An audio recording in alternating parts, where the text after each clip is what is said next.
മുത്തപ്പന്റെ തിരുസന്നിധിയിലേക്ക് നമ്മൾ എത്തിക്കൊണ്ടിരിക്കുകയാണ്. ഇനി ബാക്കി നമുക്ക് തിരുനടയിൽ ചെന്നിട്ട് കാണാം. മുത്തപ്പന്റെ തിരുസന്നിധിയിൽ എത്തിയിരിക്കുകയാണ്. നമുക്ക് ആദ്യം എന്താ ചെയ്യണ്ടേ? മുത്തപ്പന്റെ പ്രസാദം പയർ പുഴുങ്ങിയതും തേങ്ങാക്കൊത്തും ചായയും കഴിക്കണം. പിന്നെ ഒരു ഊണുണ്ട്.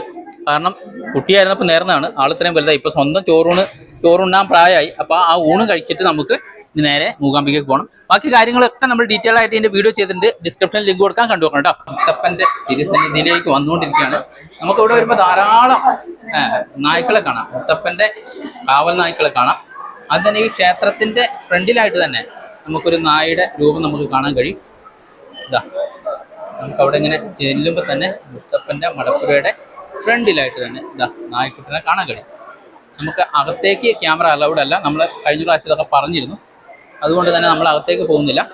ഇതാ മുത്തപ്പന്റെ നായ്ക്കുട്ടൻ ഇതാ കാവൽ നായായിട്ട് ഇങ്ങനെ കാണാം. ഇങ്ങനെ രണ്ട് ഭാഗത്തുണ്ട്. ഇതാണ് മുത്തപ്പന്റെ ശ്രീകോവിൽ, മടപ്പുര ശ്രീകോവിൽ.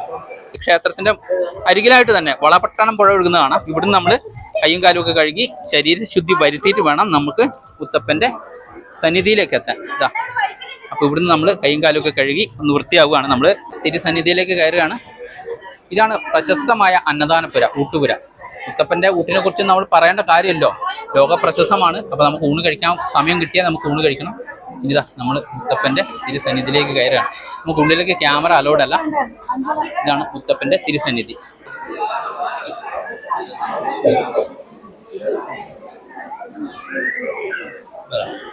ഊണ് കഴിച്ചു. അങ്ങനെ അമ്മയും കണ്ണന് ഊണ് കൊടുത്തു.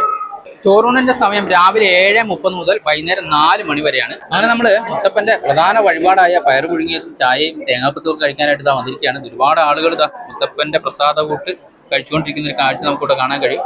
നല്ല തിരക്കുണ്ട്. അങ്ങനെ മുത്തപ്പന്റെ പ്രസാദം ഇതാ നമ്മുടെ മുമ്പിലേക്ക് എത്തിക്കൊണ്ടിരിക്കുകയാണ്. ഇതാ ഇങ്ങനെയാണ് നമുക്ക് മുത്തപ്പന്റെ പ്രസാദം തരിക.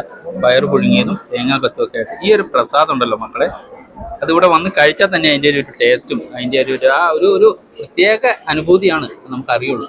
അതുപോലെ തന്നെ ട്രോളിയിൽ ഇതുണ്ടോ ചായ വരും. നമുക്ക് ആവശ്യത്തിനുള്ള ചായ എടുക്കാം. ചായ കുടിക്കാനുള്ള സൗകര്യം. ഈ ചായ കുടിച്ചു കഴിഞ്ഞാൽ ഗ്ലാസ് കൊണ്ടുവരുന്നൊരു കാഴ്ചയുണ്ട്. അതേപോലെയാണ് ഗ്ലാസ് കൊണ്ടുവരിക ക്ലീൻ ചെയ്യാനായിട്ട്.